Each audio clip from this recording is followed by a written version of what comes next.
There is one thing I've learned after many times feeling burned out. Not every yes is worth it. And I don't have to agree to everything or say yes to every person. But saying no is always the hardest part. Hello, it's Matthew again, and you are listening to A Moment of Real Time, a small space where we stop, listen to ourselves, and find something soft and kind in lessons that seem simple. This is lesson 2 in my series 30 Lessons I Learned in My Early 30s. If you listened to the last lesson, stop saying yes to everything, then today I invite you to take one more step, learning to say no in a kind and honest way, a small lesson to live more true to yourself.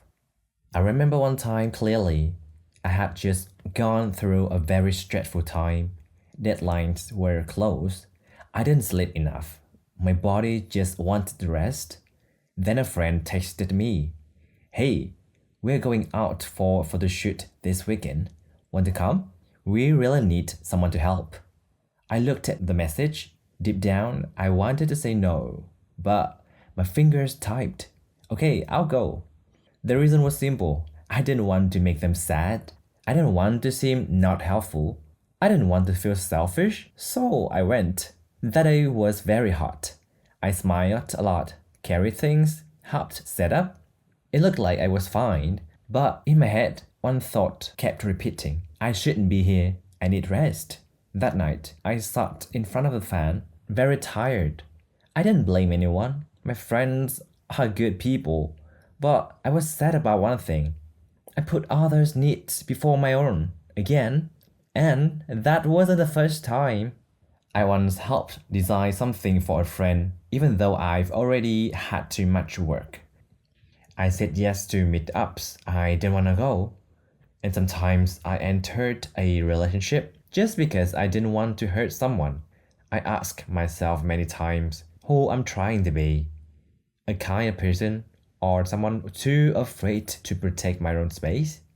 So, me, a tired adult, kept living like a child who tries to please everyone just to hear someone say, "You are a good person." But if I'm kind to everyone and forget to be kind to myself, what will I have left in the end? What about you? How many times have you said yes, not because you wanted to, but because you were afraid to disappoint someone? And after those moments, did you ever feel small, empty, or less like yourself? I used to think, what's so hard about saying no? It's just one word. But actually, it's one of the hardest things. Because for many people like me, maybe like you too, no is not just an answer. It brings worries, like people might feel sad, they might be disappointed, they might think we are cold and selfish. Especially when, since we are young, we learned you must share, you must help others, you must think about the group. These things are good. They teach kindness, but if we are not careful, they can teach us something dangerous. Other people's needs are always more important than your own feelings. So we grow up always trying to make others happy, even when we are tired, even when we don't want to, even when we stop being ourselves. There was a time when I felt guilty every time I said no. Like I had done something wrong. Like I wasn't a good person anymore. But then I asked myself, if I felt guilty every time I say no, maybe I'm living for others' approval, not for my true self. I realized saying yes all the time doesn't just waste my time and energy, it also takes me further away from who I really am. I started to forget what I like, what I need, where my limits are, because I was always following others' schedules, feelings, and hopes. For a long time, I wanted to be a nice person. I helped with anything. I didn't want to say no. But little by little, I felt more tired, more empty. Then I learned being kind doesn't mean hurting yourself to please others. And if someone only accepts you when you always say yes, maybe they don't really care about you. Sometimes our fear of saying no comes from a fear of being left out. When we were kids, If we felt love only when we were like good and obedient, maybe we may grow up not knowing how to say no because deep down we believe saying no means being rejected, and nobody wants to be disliked or called difficult. But the truth is, real relationships respect your no. One thing I've slowly learned is saying no doesn't break connection if it comes from honesty and care. And only when I learned to say no could I say yes to things that truly matter. Yes to things that give me energy. Yes to people I truly want to be with. Saying no is not selfish, it's choosing to love yourself first.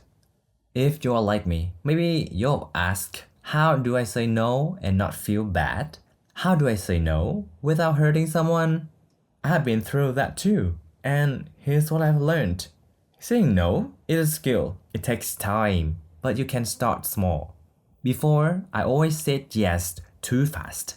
I was afraid that waiting would disappoint people, but then I learned taking a moment can save you from a burnout. Now I often say, let me think and I'll get back to you. I'll check my schedule and I'll let you know. A polite delay, and I stay in control. You don't need to make up big excuses. You don't need to act. Just speak your truth kindly.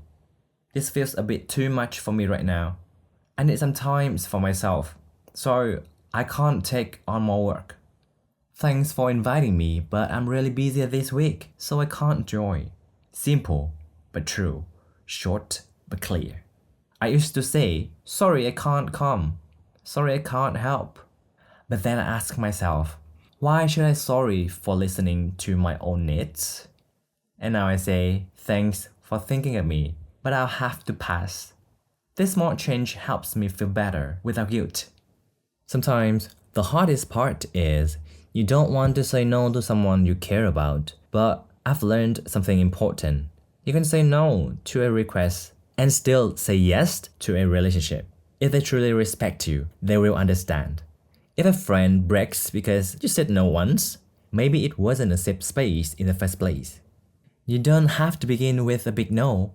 Start small, like saying no when you don't feel like going out, saying no when you're too tired, saying no when something doesn't feel right. And each time you do it, you come closer to your real self.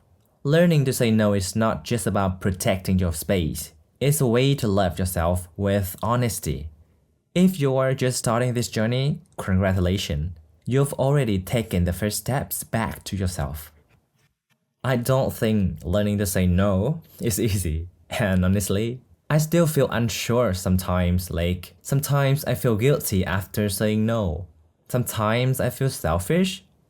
Sometimes it's sad to see some relationships fade when I start living more honestly. But I've also learned not everyone who leaves is a loss, and not everyone who stays really understands you. But you are the only one who will walk with yourself the longest, and you deserve to protect yourself. If today you are facing an invitation, a request, or a favor, and you feel tired, not ready, or not okay, maybe this is your moment to try to say no, a respectful no to others, and a loving no for yourself. Thank you for listening until the end. I'm Matthew, and you are listening to a Moments of Real Time. This is lesson 2 in my series, 30 Lessons I Learned in My Early 30s.